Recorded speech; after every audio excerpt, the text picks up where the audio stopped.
All right, what do we have here? Medical students tell us how much debt they have. So, do y'all think I should actually start like going to campuses and then trying to like evangelize financial freedom, debt payoff? Or do you think they think I'm crazy? Because I know a lot of people get stressed about med school debt, but let's just watch a little bit of this and see what's up. Scholarships you were rewarded to pay for undergrad. Well, it was a few years ago, but it was something along the lines of about $10,000 a year. Man, that's good. Were you in state? Yes. Oh, heck yeah. Okay, perfect. Yeah. That's a hack for a lot of people, man. Go to in state. Huge hack, especially if you're going to professional school. I say always go in state. What were your thoughts when you first looked at loans for paying for veterinarian school? It was very scary because it's a huge amount of money, right? So the big thing for me was just to live as cheaply as possible. So I found whatever free meal I could get a hold Oh of no. while I was in vet school. Yeah, frugal living, man. Some people we talked to, they had loans up to like $200,000. What were your loans looking like? Yeah, I went in state, so I was somewhere around, after 4 years of veterinary school, about $80,000. That's not That bad. was a few years ago. More expensive these days. What was your strategy to pay off that debt? Yeah, I don't think I was smart enough to have a strategy, honestly. What worked for me is going into that residency and PhD program, being able to get a loan repayment program. Uh-oh. So as Loan repayment. If you don't know what that means for most people, that means your loan will grow over time. as long as I was studying that infectious disease that was underrepresented and I got that grant, they were able to pay off all of my loans. So I was lucky that I was able to get them fully paid off by the time I started my real job. After talking to Oh, nice. Basically, she went to school for free as long as she kept studying. So I was taking a look here. Doctor salary report. The median doctor salary is over $400,000. Okay. Wow. And then, let's say you get 386,000, that's your salary, and then after tax, we'll take a state like Arizona, 253,000 to 260. Dang, that's so good. No wonder everybody wants their kid to be a doctor. Cause like you just go to school, you maybe graduate last and then as long as you pass your boards, you're still a doctor, right? Well, maybe it's simplifying a little bit because like I hear that they get targeted a lot, lawsuits by patients. Maybe they're being investigated for Medicare or Medicaid fraud. I don't know. I'm not a doctor, so I wouldn't know. But making assuming that everything's going well and you're making all that money, yeah, I mean, we can easily pay off debt. In fact, based on my spreadsheets, of course, I don't know the realities of being a doctor. I think being a doctor should be an easy. It should be relatively easy to be debt free as a doctor, right? And then, so assuming that we're just Google is right and we have all the medians and averages, we're going to go ahead and pay off debt.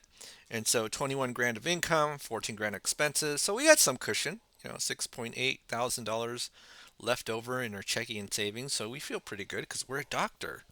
Average median doctor salary is about 400 grand. And then here, the classic 10, 10 credit cards, an auto loan, a student loan. So the average student, I think it's 250,000, $400,000 mortgage, and then we're good $3,700 in expenses not tied to debt. Okay, and so what we're going to do is use a method that formerly was known as velocity banking, but we can't use it anymore, that term anymore specifically. So what's the difference between here and here when it comes to debt payoff? Well, in the average doctor banking scenario, you have your income, you pay for your expenses out of your checking account, including your debts, and then you're expected to leave the leftover in your checking and savings, right? You ever hear when people talk about credit cards where they almost feel like it's wrong to pay more than the minimum on the credit cards? There are a lot of people like that. I'm not saying it's everybody, but there are a good number of people like that. So what we're going to do here is with this so-called velocity method of paying off debt, okay, we're going to copy and paste income, expenses, and we're going to do something very deliberate that most people feel very uncomfortable doing, which is not saving money. I know that's the secret to debt payoff, not saving money, right? And also being able to handle our cash flow easily with the help of something called a line of credit. So only real difference between here and here is that we're not saving money and then we're applying all of our money into debt and with the help of something called a line of credit. And so when we list all of our debts in our expense breakdown, remember this is a debt payoff strategy, we list a debt, every debt in its own line item. And we also have to list something called the cash flow index. And if you don't know what the cash flow index is, it's simply just a formula where you have your debt amount divided by the payment. Okay. And then we do that for every single debt. And actually, let me cheat on this one because I have another sheet where I already calculated this. But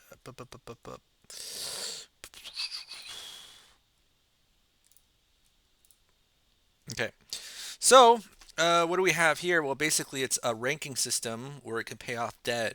And the lower the number, that's the one we want to pay off first because the low numbers mean you get a lot of bang for your buck for paying off the debt. And then this high number means we don't get much bang for a buck. I mean, think about it. We pay $400,000 to only get $1,900 back in our cash flow. But if we pay off the student loan, which is a lower number, we only pay 250,000 for more cash flow, right? So it's like almost half. And so that's what we mean by the low numbers is we get more bang for our buck, okay? So now the next step is we're going to put our entire paycheck, actually we're going to move the debts into the line of credit, right? And we're going to start off with these low cash flow index numbers. I mean, do you think that there are a lot of doctors who know about the cash flow index? Your average person doesn't. So I don't know if your doctor would. Spent 15 years in doctor schooling, but not not learning about finance along the way. But if you go in state and then you sacrifice, I guess that's another way you can do it too. So how much credit card debt is this? I think this is $167,000 of credit card debt. So 15, 27, 30, 7, 10, 35, 12, 15, and then this is going to be $164,000 of credit card debt. So what we do is we're going to use something called a line of credit. And if you don't know what a line of credit is, it's basically a financial tool where it could borrow money, pay back, and then use it over and over again. A line of credit. So they have personal lines of credit, home equity lines of credit. Usually they give you more if you use a home equity line of credit because it's based on a certain percentage of your equity. And then if you don't pay the home equity line of credit, aka the bank, they'll probably foreclose on you, right? So that's what we're going to do today, folks. And then, so what we're going to do is just move that debt. So to start, lowest cash flow index numbers into the home equity line of credit here. Now, here's the thing: is a bank gonna give you a $200,000 home equity line of credit if you have $6,000 left over? The answer is probably, well, actually, it depends on your DTI. So I'm gonna say if your DTI is kind of high, they probably will say no to that. But I might be wrong, okay? But with $6,000 left over, that's pretty good a margin for making the payment on the home equity line of credit, and because your payment is really usually on the interest, and it's the only thing they really care about. And so at this stage, you know what I'd say. Usually, I'd say, oh, when we do these budgets, we only have like $2 left over. It's like, would a bank give you a free and clear home equity line of credit when you have $2 left over? Answer to that is no, right? Answer to that is no. And the answer to that is no because banks don't lend money to people who need it, right? But in this scenario, I mean, with $6,000 left over, usually that's like someone's $100,000 tech salary or something like that. You know what I mean? So I think they would give you a free and clear line of credit. This is like the only exception where I'll say they might give you a free and clear line of credit. But in most other scenarios, we got a lot of debt and you don't have anything left over, they're not going to give you a free and clear line of credit because banks don't lend money to people who need it. Right. All right. So now the final step is we're going to put this entire 20 grand paycheck into the line of credit, take our expenses out, and then rinse and repeat over and over again. So let's go ahead and do this and then take the previous month's balance, previous month's interest minus the cash flow. So 6858.17. And then what we're going to do is take the average daily balance, multiply by the interest rate, and then divide by 12. And obviously, when you put this 20 grand paycheck into the $1,000 minimum payment of the home equity line of credit, that will be satisfied. So let's see how long it takes for us to pay off that home equity line of credit with the doctor's salary. Ooh, look at that. It takes us about 27 months, so a little bit less than 3 years. So 27 months,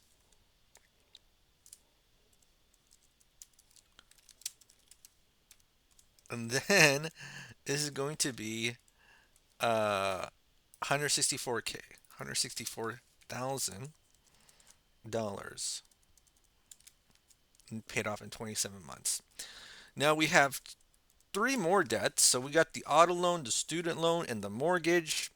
And our personal expenses, this is probably, we can probably increase this number because because as we paid off the debt, I think our disposable income that we can use for expenses can increase, right? Maybe it could be 4,000. So here we have these three loans, and then at 27 months, what's the balance of these loans? Well, luckily, okay, we could just copy and paste here, and it's 27, right? 27. So these are current balances, and then we follow the cash flow index. So I am going to move this auto loan into the line of credit. And I'm assuming even if the cash flow doesn't increase, that we'll just pay it off really quickly anyway. All right, so now we paid it off in 1, 2, 3 months, but let's go ahead and increase the cash flow for paying off. Oh, you know what? I am so stupid. I actually did this wrong. Didn't I tell you guys, like, if the more I do this, I'm actually worse at this? The cash flow is 12 grand, my bad. Isn't that awesome? Like, when you're doing the scenarios and you realize, like, the outcome is actually better than you expected because you screwed up. It's like a pleasant surprise. So let's go ahead and redo this. My bad. So the it's not 15, it's not 27 months, it's 15 months to pay off the 164K. I was like, 27 months seems kind of long for this. But yeah, 15K or 15 months for 164K.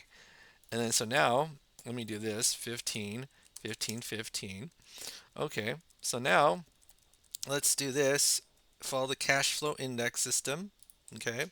And then now we're going to move the 30 grand into the line of credit. So this is going to be plus 30554.59, right?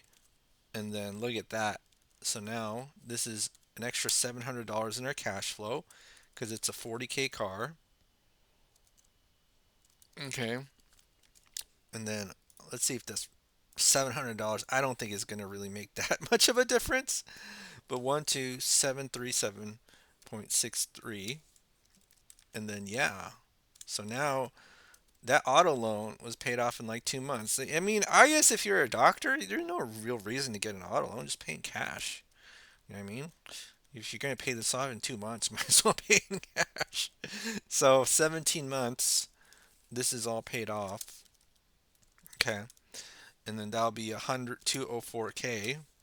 And then student loan and the mortgage. So what's the balance of the student loan and the mortgage? So this is 0 and 17. We're going to follow the cash flow index again. Now, one of the things that I want us to be aware about is that there's a little bit of nuance towards all of this, right? First of all, if there's a high cash flow index or relatively high and the interest rate, there's a huge difference between the interest rate and the line of credit, you can't put that whole thing into a line of credit, right? Like that's actually not optimal. Now, if this is a 7% line of credit and then this is like an 8% or a 7% loan and 8% line of credit, I honestly don't. I think you'll slightly overpay, but it's not going to be that big of a deal. The thing that you have to be careful about is that 30-year mortgage and then like a difference between the interest rate of the loan and line of credit. You have like a 3% loan and an 8% line of credit, and you move that whole loan into the line of credit with that huge cash flow index, which means I put this whole thing, I get itty bitty cash flow, then that's going to be an issue. But you know what? I'm going to be a little bit lazy today. And let's say that we got even a bigger line of credit, and then we just moved this whole loan into the line of credit, which I don't recommend, but I'm going to be a little bit lazy today. So it's Friday. It's my right to be a little bit lazy. All right, so now let's going to go ahead and do this. So this is going to be plus 224,265.58. And then what happens is that we have the extra cash flow of the student loan. And then now our cash flow is about 15 grand. And then let's see what happens here. Okay. So, hey, what happened here? Uh Something. Okay. Control C. All right. Values only. So, 15640.34. Okay. And let's see how long it takes us to pay off that student loan. It takes us 32 months to pay off that student loan. All right. So now, okay, so it took us a little bit more than a year. And then that would be 250 plus 204. And then that's going to be 454K. Okay. And then the next one is the 30-year mortgage. So that's going to be 32 months. Right. So now at this point, um, we can do this one of two ways. We can dump the entire 15 grand into the mortgage, or we can use a line of credit to overpay the loan as well. So when you're dealing with a huge loan, long term with the low interest rate, um, you don't want to move the entire loan into a line of credit. But one of the things you'll see is that if you use a line of credit to pay a loan, right? Just do it in small chunks, and then it should be a relatively easy process to get rid of it. So the reason why I say it, like, why is it so hard for most people to make extra payments to a loan, is because it's not because extra payments doesn't work. It's because extra payments is essentially decision fatigue. And in your mind, you essentially have to go through a negotiation of how much you should pay extra. And so even when you have this 15 grand left over, or whatever, this 15 grand left over, a lot of people will hesitate to putting it into the loan because it's like, what if I need the money? Or, if I put the entire 15 grand in, yeah, I know I'm saving, but where is that money going? Or what if I needed it? And obviously you could use like credit cards, get additional loans as backup, but a lot of people still fear that, right? So kind of as a way to quote make it easy, you could just use what we call the chunking method, which is just move a piece of the loan into the line of credit. Okay. And so how much are we going to move into the line of credit? Let's move 30 grand. Let's move 30 grand into the line of credit and let's see how that looks. So give me one moment to open up what you used to call the velocity banking calculator. All right. So here we go. So there, all right, so now what we got to do is just put in the details. So let me put in the doctor's income and salary, and if I'm correct about this is probably going to pay off in less than 3 years. Let me just kind of go here. So 21,250 is the after-tax income. The living expenses is $3,700, 3700, and we're going to do a $30,000 chunk amount. Meaning that's how much we're going to move into line of credit. And how much is the loan? 400K for 400,000, 4%, 30 years, and then the payment amount is 1909.66. So 1909.66, and then the current balance is 380,572.1. So 380,572.1. Whoa, 2 years. All right, now we're mortgage free. And as a doctor, we didn't go crazy and get one of those $600,000 homes. We got a $400,000 home. But we got a nice car, $40,000. So now it's 32 divided by 12 plus 2. Whoopsie. All right. So that's 4.67 years, and then we're debt free. And then how much debt was that? So let me just calculate that. That's 854K debt free. Okay, 854,000 under less than 5 years. And so as you can see, right, whew, 17 grand in cash flow. What do you do there? You know, folks, once you get to this stage in life, you're going to experience something you call rich people problems. And so a lot of people think like, oh my goodness, I have this debt, I need to get rid of it. You just move into the next stage of problems in life, And I'm going to tell you what rich people problems are. Basically, if you have too much in savings, you feel like I'm losing money because erosion. I mean, not erosion. Inflation is eroding my savings, and so you feel like you have to invest. That's really what happens. Okay, well, that's it for today, folks. This is Cranial Anti Mentorship here with another video. Do you have any doctor friends? Do you feel comfortable sharing this with them? I know I have like 5 family members who are doctors, and I don't have the courage to call them because I'm a wuss. But maybe one day I'll get the courage. Okay, well, that's it for today, folks. Have a great day, and I'll see you on the next video.